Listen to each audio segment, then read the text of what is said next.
Hey y'all, happy Tuesday. Happy spoken word Tuesday. I hope you guys this come along fine. You guys know on Tuesdays I like to bring a word, okay? Well, anyway, you guys, I read this short for you guys this morning, and that was pertaining to our family members, right? Just the love, that going to go down in these latter days for our family members, right?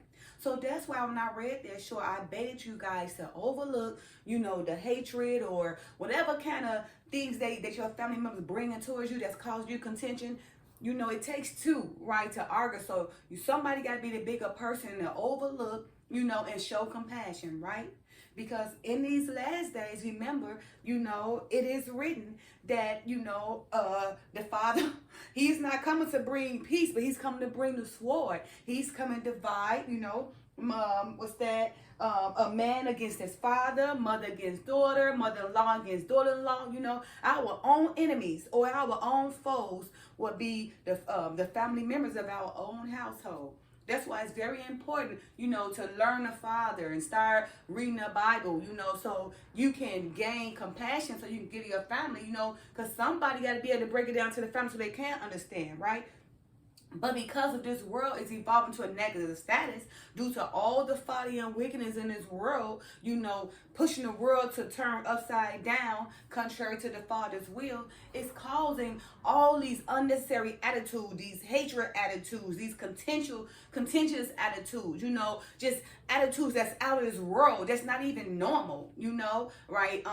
People minds are just so less intelligent now, right? They don't know how to think right. They don't know the words to use to say. They don't even know how to use their own mind because they let everybody else use their mind or influence them to do things, right? So therefore, somebody gotta, take charge and learn the Father, right? So you would be the one to give compassion because somebody gotta be the bigger person, to be able to educate themselves where they can gain knowledge so they can edify that person to understand where you're coming from, right? Because right now in these latter days, the Father is using people like us to try to bring us together and unify and rise as a nation, right? So therefore, when the Father said, he have come to at variance to say against, his father, the daughter against the mother, the daughter-in-law against the mother-in-law, and a man's foe should be there of his own household. He's telling you that. So if he's telling you that, that means somebody got to step up and take charge and learn the Father trying to, tell you, right? So you can understand, how to defeat this, right? You got to defeat that, okay?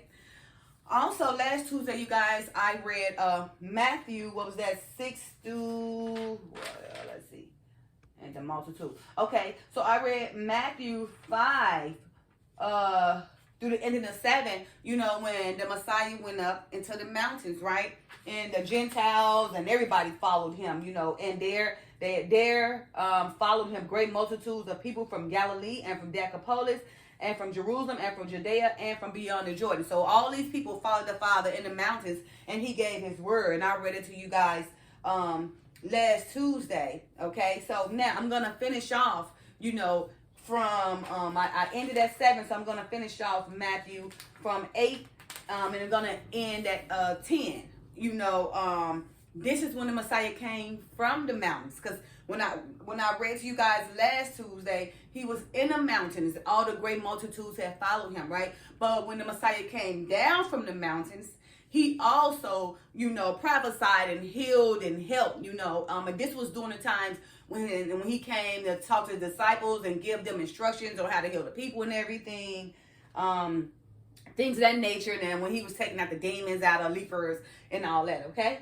So now, again, I'm reading Matthew chapter 8, verse 8 through 10, chapters 8 through 10, okay? And this is when the Messiah came down from the mountains, and these are the things that he spoke to great multitudes when he came down from the mountains, okay? He spoke to his disciples and spoken also in front of many people as well. All right, so again, last Tuesday, I read Matthew 5 to 7 when the Father had all those great multitudes following him throughout Israel, and he was in the mountains. So now I'm going to read beginning 8 to 10, when he came down from the mountains, okay, and started talking to the disciples and started healing people and everything, okay. All right, so chapter 8, St. Matthew's, KJV version. When he was come down from the mountains, great multitudes followed him. And behold, there came a leper and worshiped him, saying, Lord, if thou wilt, thou canst make me clean. And Jesus put forth his hand and touched him, saying, I will, be thou clean. And immediately his leprosy was cleansed. And Jesus said unto him, See thou tell no man, but go thy way, shew thyself to the priest, and offer the gift that Moses commanded for a testimony unto them. And when Jesus was entered into Capernaum, there came unto him a centurion, beseeching him, and saying, Lord, my servant lieth at my home, sick of palsy, grievously tormented. He said, Lord, my servant lieth at home of the palsy, grievously tormented. And Jesus said unto him, I will come and heal him. The centurion answered and said, Lord, I am not worthy that thou shouldest come under my roof, but speak the word only, and my servant shall be healed. For I am a man under authority, having soldiers under me. And I say to this man, Go, and he goeth, and to another, Come, and he cometh, and to my servant, Do this, and he doeth. When Jesus heard it, he marveled, and said to them that followed, Verily I say to you, I have not found so great faith, not so in Israel. And I say to you, that many shall come from the east and west, and shall sit down with Abraham and Isaac and Jacob in the kingdom of heaven. But the children of the kingdom shall be cast out into outer darkness. There shall be weeping and gnashing of teeth. And Jesus said to the centurion, Go thy way, and as thou hast believed, so be it done unto thee. And his servant was healed in the selfsame hour. And when Jesus was come to Peter's house, he saw his wife, mother's laid and sick of a fever. And he touched her hand, and the fever left her, and she arose and ministered unto them. When the even was come, they brought unto him many that were possessed with devils, and he cast out the spirits with his word, and healed all that were sick, that it might be fulfilled, which was spoken by Isaiah the prophet, saying, Himself took our infirmities and bare our sicknesses. Now, when Jesus saw great multitudes about him, he gave commandment to depart unto the other side. And a certain scribe came and said unto him, Master, I will follow thee whithersoever thou goest. And Jesus said unto him, The foxes have holes, and the birds of the air have nests, but the Son of Man had not nowhere to lay his head. And another of his disciples said unto him, Lord, suffer me first to go and bury my father. But Jesus said unto him, Follow me, and let the dead bury the dead. And when he was entered into a ship, his disciples followed him. And behold, there arose a great tempest in the sea, and so much that the ship was covered with the waves, but he was asleep. And his disciples came to him, and he awoke him, saying, Lord, save us, we perish. And he said unto them, Why are ye fearful, O ye of little faith? Then he arose and rebuked the winds and the sea, and there was a great calm. But the men marveled, saying, What manner of man is this, that even the winds and the sea obey him? And when he was come to the other side into the country of the Gergesenes, there met him two possessed with devils, coming out of the tombs, exceeding fierce, so that no man might pass by his way. And behold, they cried out, saying, What have we to do with thee, Jesus, thou Son of God? Art thou come hither to torment us before the time? And there was a good way off from them, a herd of many swine feeding. So the devils besought him, saying, If thou cast us out, suffer us to go away into the heat of the swine, or into the herd of the swine. And he said unto them, Go. And when they were come out, they went into the herd of swine, and behold, the whole herd of swine ran violently down a steep place into the sea, and perished into the waters. And they that kept them fled, and went their ways into the city, and told everything, and what was befallen to the possessed of the devils. And behold, the whole city came out to meet Jesus. And when they saw him, they besought him that he would depart out of their coast. Look, he's just saying during this time, when that person had the devils in him, the Messiah came, and the devils recognized the Messiah, and that's why they cried out, saying, what are they to do with Jesus, Son of God? Did you come here to torment us before time? They was far off, away from many swine or many pigs. Okay, that's what they're talking about.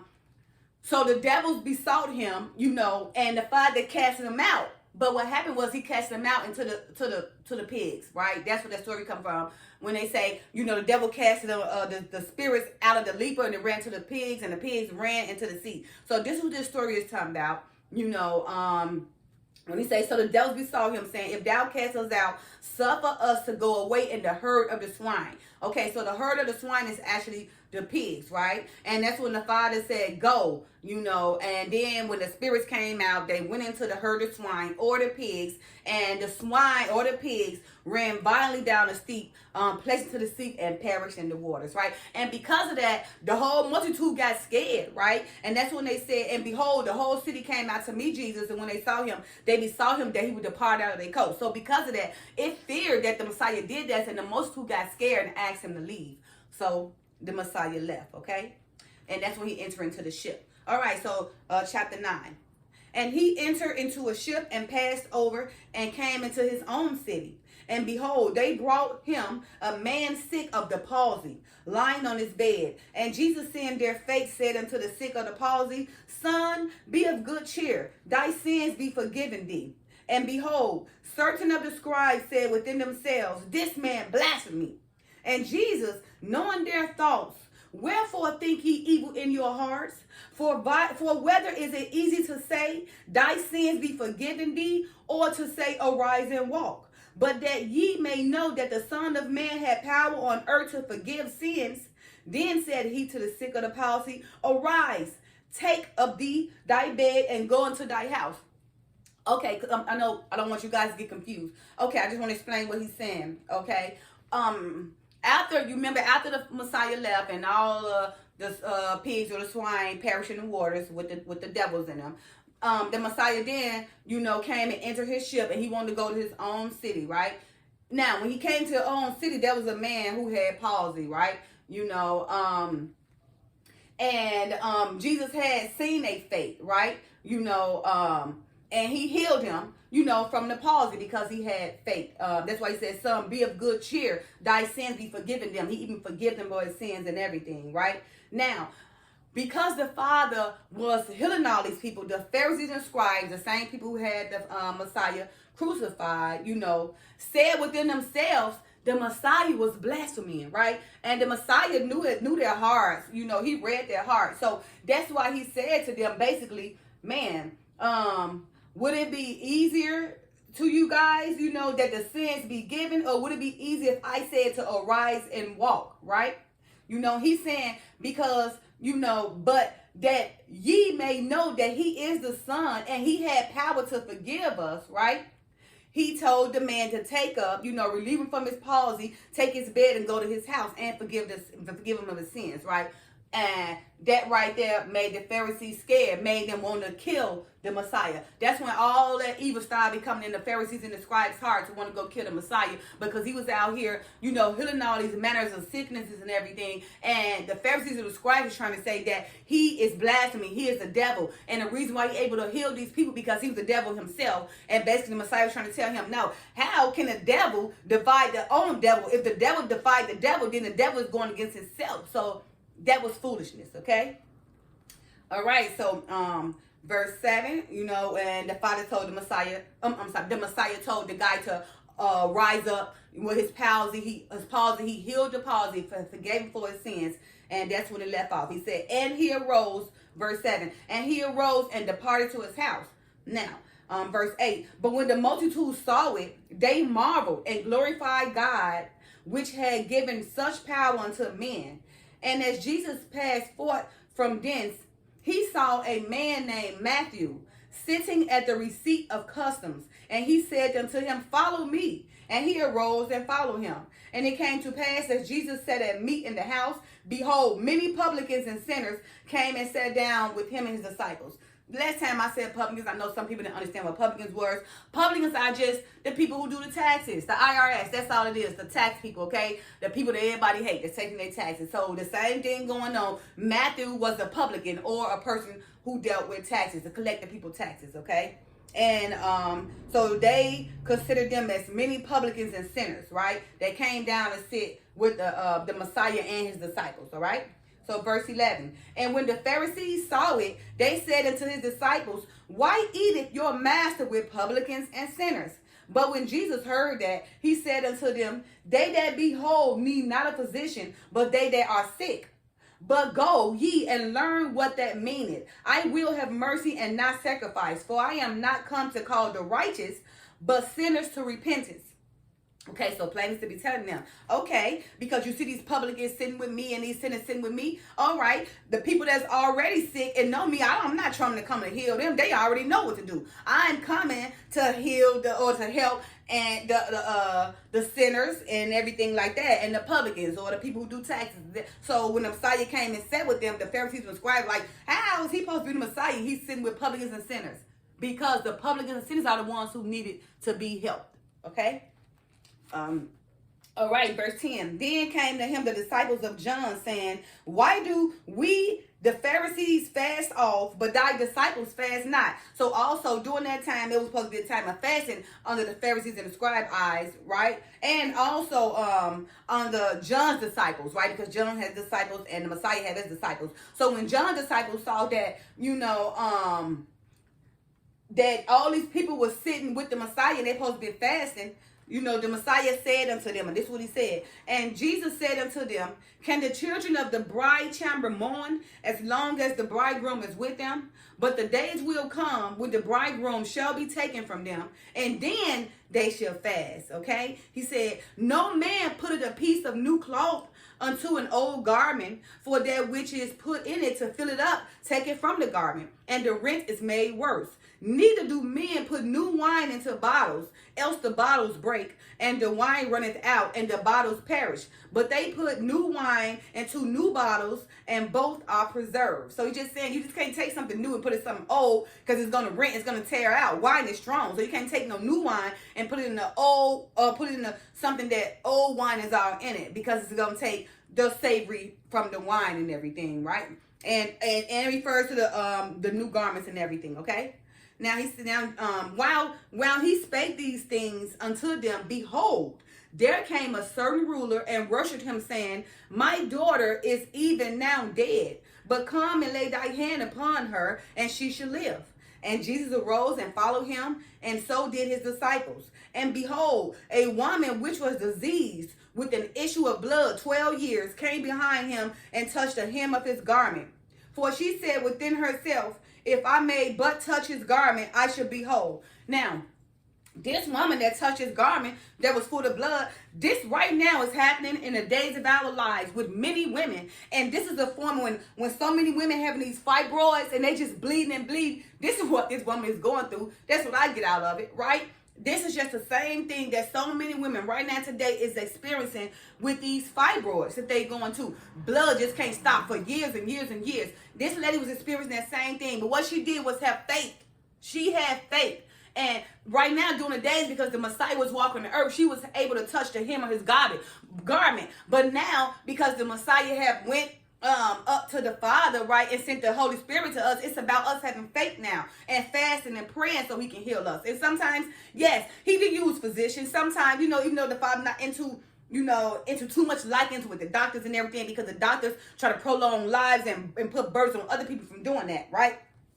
The Father do have some physicians that he used who are righteous. So, yes, right now, these days, he may have to use some physicians to help you with those fibroids, but it's all still about faith. And those physicians will probably guide you to doing things in a more holistic manner, not trying to use so many medicines and drugs to dope you up and everything, okay? So know the difference between the holy physicians and the wicked physicians, okay? All right.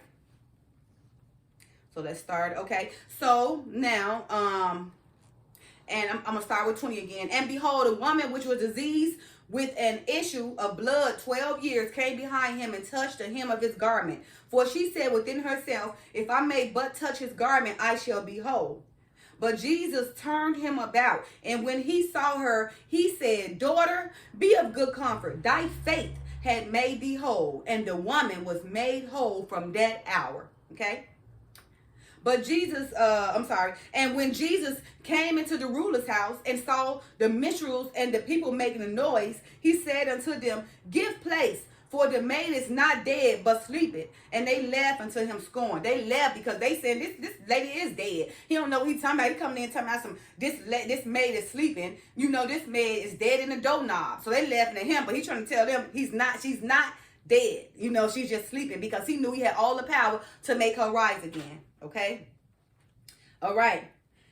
So, he said unto them, give place, for the maid is not dead, but sleepeth. And they laughed him to scorn. Okay. But when the people were put forth, he went in and took her by her hand, and the maid arose, and the fame hereof went abroad into all the land. Give me 1 second.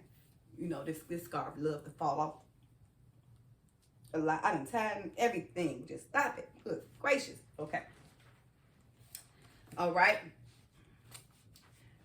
So again, verse 25, chapter 9, St. Matthew, KJV version. But when the people were put forth, he went in and took her by the hand, and the maid arose, and the fame hereof went abroad into all the land. And when Jesus departed this, 2 blind men followed him, crying and saying, thou son of David, have mercy on us. And when he was coming to the house, the blind men came to him, and Jesus said unto them, believe ye that I am able to do this? They said unto him, yea, Lord. Then touched he their eyes, saying, according to your faith be it unto you. And their eyes were open, and Jesus straightly charged them, saying, see that no man know it. But they, when they were departed, spread abroad his fame all in the country. You see, can't even trust nobody. You tell them you're doing something for them, and it's like your brother, sister, whoever. You tell them don't go tell somebody, but to have trust, and they just betray you and go do it anyway. See, the same thing that's happening today happened then. Ain't nothing new under the sun, okay? The Messiah specifically told them that, see, no man know that I'm doing to you. What they do? Went straight through the country and spread the word abroad, fame in that country, all throughout the country.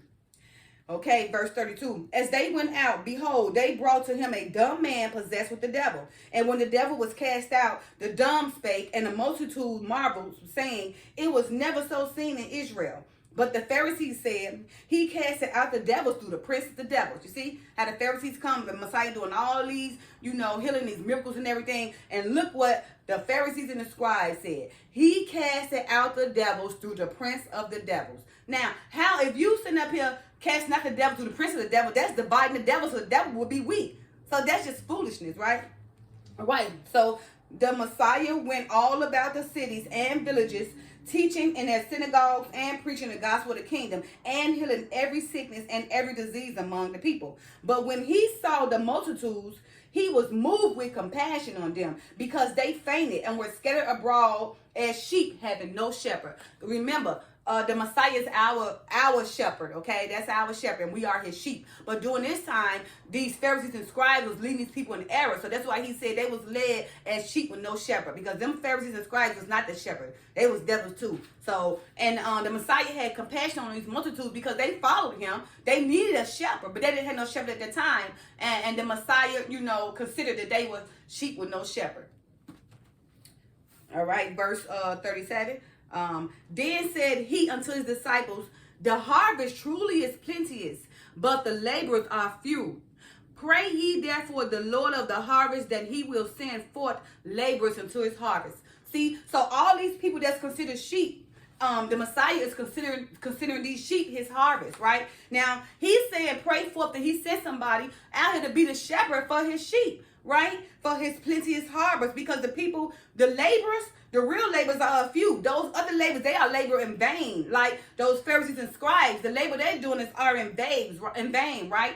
They're leading the Messiah's sheep in error. They are the wrong shepherd, right? But the Messiah said, pray ye therefore the Lord of the harvest that he will send forth laborers into his harvest. Okay? All right. Chapter 10, KJV version, right? And when he had called unto him his 12 disciples, he gave them power against unclean spirits to cast them out and to heal all manner of sickness and all manner of disease. Okay? Now, the names of the 12 apostles are these. The first, Simon, who is called Peter, and Andrew his brother, James, the son of Zebedee, and John his brother, Philip and Bartholomew, Thomas and Matthew the publican. Matthew was the tax person, okay? Matthew the publican, James the son of Alphaeus, and Lebbaeus, whose surname was Thaddeus, Simon the Canaanite, and Judas Iscariot, who also betrayed him. Now you heard he say Simon the Canaanite, because even though the Canaanites and the Israelites, was not of Jacob, the Israelites was, but remember, the Canaanites and the Israelites were still brothers and sisters, because the three sons came from Noah, right? Shem, Ham, and Japheth. Ham was the father of the Canaanites. Shem was the father of the Israelites, and Japheth is the father of the descendants of the Gentiles and of Edom and everything. Okay? Because Edom's seed was spoiled. Okay? All right. Now, verse 5. These 12 Jesus sent forth and commanded them, saying, Go not into the way of the Gentiles, and into any city of the Samaritans enter ye not, but go rather to the lost sheep of the house of Israel. And as ye go, preach, saying, The kingdom of heaven is at hand. Heal the sick, clean the lepers, raise the dead, cast out devils. Freely ye have received, freely give. Provide neither gold nor silver nor brass in your purses, nor scrip for your journey, neither two coats, neither shoes, nor yet staves, for the workman is worthy of his meat. And into whatever city or town ye shall enter, inquire who in it is worthy, and there abide till then ye go. And when ye come into a house, salute it. And if the house be worthy, let your peace come upon it. But if it not be worthy, let your peace return to you. And whosoever shall not receive you, nor hear your words, when ye depart out of that house or that city, shake off the dust of your feet. Kick it away. If that house don't honor you or embrace you, I'm gone. That's just me. You don't have to separate yourself. Walk away, because that house is going to be received with great vengeance from the Messiah anyway, because you tried to come help. You tried to come teach the word. You tried to come spread the gospel, right? To the lost sheep of the lost sheep of Israel, okay? So the Messiah is just saying, if you out there trying, like me and whoever else out there trying to edify and get a word to that house or the city, whoever it is, if they don't want to hear it, kick your feet up, walk away. Don't look none up. Don't get mad. Just walk away, because vengeance comes to them anyway, right? It's going to be a worse vengeance, because the Father or the Messiah led you to go edify them people to the lost sheep of Israel. Okay? Now, it says, and when ye come into a house, salute it. Okay? And if the house be worthy, let your peace come upon it. But if it not be worthy, let your peace return it to you, right? And whosoever should not receive you, nor hear your words, when ye depart of that house or city, shake off the dust of your feet. He says, Verily, I say unto you, it should be more tolerable for the land of Sodom and Gomorrah in the day of judgment for that city. Behold, I send you forth as sheep in the midst of wolves. Be ye therefore wise as serpents and harmless as doves. But beware of men, for they will deliver you up to the councils, and they will scourge you in their synagogues. And ye shall be brought before governors and kings for my sake, for a testimony against them and the Gentiles. But when they deliver you up, take no thought how or what you will speak, for it should be given you in that same hour what you will speak. For it is not ye that speak, but the Spirit of your Father which speaketh in you. And the brother shall deliver up the brother to the death, and the father the child, and the children shall rise up against their parents, and cause them to be put to death. See, in these days, mother against father, the children have the parents killed these days. They don't care. The son going against the father. He's telling you guys, in these latter days, this is exactly what we experience, right? This was already prophesied, right? Okay, let me read that again. And the brother shall deliver up the brother to death, and the father the child, and the children shall rise up against their parents, and cause them to be put to death. And ye shall be hated of all men for my name's sake. but he that endureth to the end shall be saved. But when they persecute you in this city, flee ye into another. For verily I say unto you, ye should not have gone over the cities of Israel till the Son of Man be come. The disciple is not above his master, nor the servant above his Lord. It is enough for the disciple that he be at his master, and the servant as his Lord.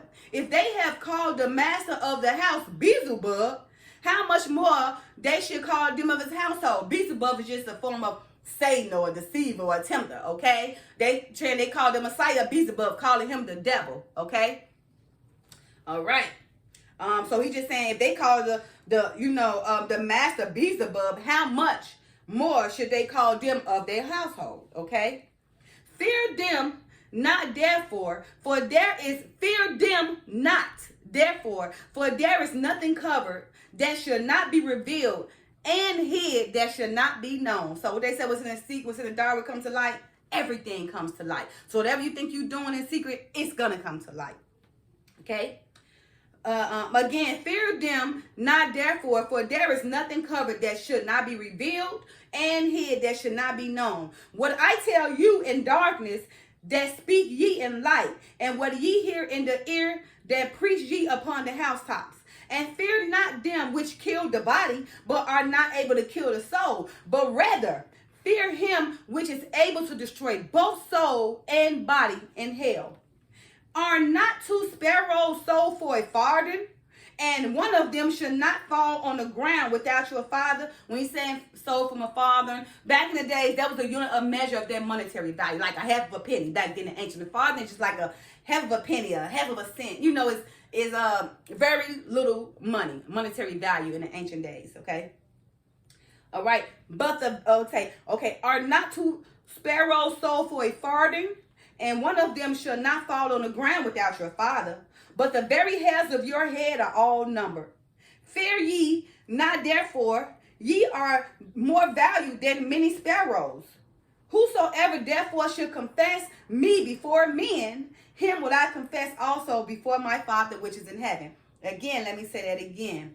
Whosoever therefore shall confess me before men, the Messiah said, whosoever should confess him before men, him will I also confess before my Father which is in heaven. So you confess the Messiah before men, then he gonna confess you before his Father in heaven. So you can be written in the book of life, okay? All right, but it also said, but whosoever shall deny me before men, him will I also deny before my Father which is in heaven. So the same thing. If you deny him before men, then he's going to deny you before his Father in heaven. And you won't be written in the book of life. Okay? All right. So he said, verse 34. Think not, my short that I read this morning. Think not that I come to set a man at variance against his father, and a daughter against her mother, and the daughter-in-law against her mother-in-law. Okay? Hold on. Let me read that again, you guys. Hold on. I think I skipped over something. It's very important. Let's just go back to 33 and say, but whosoever should deny me before men, him will I also deny before my Father which is in heaven. Okay, now skip that next verse. And I cannot skip that next verse because this is very important. All right. So that was 33. But 34. Think not that I am come to send peace on earth. I came not to send peace, but a sword. See? So I'm going to read that again. Verse 34, St. Matthew KJV version. Think not that I am come to send peace on earth. I came not to send peace, but a sword. Think not that I am come to send peace on earth. I came not to send peace, but a sword. Okay? Then verse 35 goes on to say, for I am come to set a man at variance against his father, and the daughter against her mother, and the daughter-in-law against her mother-in-law. And a man's foes shall be they of his own household. So you see, the foes is the same thing as enemy. So I replace foes with enemy. And a man's enemy shall be they of his own household. Okay, so the Father's telling you, he come to divide you guys, right? Because he's dividing you guys. But you got some in family members that's for the Father, and you got and for his Son, and you got some of those family members that's not for the Father and his Son, right? So he come to divide the harvest up. The harvest, right? His harvest is plenteous, right? Remember, labors are few in there. So now he got to come to say peace, a sword and not peace, right? And that's how the family become divided, because remember, some of the family is following the Father and his Son, and some of the family is not. So there's a divide right there between. So that's why the Father said, I come with the sword and not peace, but to divide the family. So that's why I say, hey, have compassion, follow the word, so it won't be you. Okay? And verse 37, he that loveth father or mother more than me is not worthy of me. And he that loveth son or daughter more than me is not worthy of me. And he that taketh not his cross and followeth after me is not worthy of me. He that findeth his life shall lose it. And he that lose his life for my sake shall find it. He that receiveth you receiveth me. And he that receiveth me receiveth him that sent me. He that receiveth a prophet in the name of a prophet shall receive a prophet's reward. And he that receiveth a righteous man in the name of a righteous man shall receive a righteous man reward. Final verse, 42. And whosoever shall give to drink unto one of these little ones a cup of cold water, only in the name of a disciple, verily I say unto you, he shall in no wise lose his reward. All right, you guys, so that was Matthew 8 through 10. Again, that's when the Messiah came down from the mountains, started talking to the disciples, started healing other people on all manners of sicknesses and everything. Just letting you guys know, black and white, what it is. It is what it is, right? So I just read to you guys, what the Messiah say, because, some of these words are in black and some in red, as you guys should see, right? Black and red. But I just want to bring to you guys' attention, a lot of Bibles now do not have the red writing in it. And the red writing is what the Messiah is speaking. A lot of Bibles took the red writing in, so it's making the Messiah's words less important, okay? This is a KJV version Bible, okay? And I'm telling you, I just bought another KJV Bible version, for a little bigger letters. And I noticed there are no red in there. So I don't even want to read that Bible because it's confusion. Remember? And the Father is not the author of confusion. Anything that confuses you is of the devil. It is wickedness, okay? So for those who sitting up there creating these Bibles and taking out the red, which is the very words that the Messiah spoke to great multitudes, that is of wickedness. It's of folly. And I'm sure he's going to be judged of it, And that is just very manipulative and deceitful, okay? And I'm sure that it's very offensive to the Father. And like he said, okay, if you deny him in front of men, he's going to deny you in front of his Father. You won't even be in the book of life. Change those ways. Put them red words back in there. Stop deceiving people, manipulating them. I don't like that. You had me to go, I had to go and get this Bible with these little words. And that's why you guys hear me kind of mistaken a little bit, because of course, I'm getting older, and I noticed these little words. I'm like, oh my God, it's throwing me off. So I bought this other Bible with big words, but the problem is they not in red. So that threw me off. I don't want to read that at all. I'm ready to throw it in the garbage. All right, you guys. So I hope I brought some more clarity to you guys, okay? From when the Messiah was walking through, when he was walking the earth, speaking to great multitudes, and to his disciples, and assigning his disciples to go out there and to heal all manner of sicknesses and devils and do prayer and everything, right? He was teaching the disciples to go out to heal all these people, right? And I hope I was able to break it down to you guys fairly well. I hope you guys understand what I'm saying, right? But again, you guys can read this in Matthew yourself. And remember, the red writing is what the Messiah said. If your Bible don't include the red writing, you should throw that in the garbage. All right, you guys. Don't forget to like, subscribe, share, and comment. I hope this word that I brought to you guys will help gain the knowledge that you need, right? To edify your soul so you can go edify another soul. Don't forget to like, subscribe, share, comment. Love you guys. Peace in the Middle East.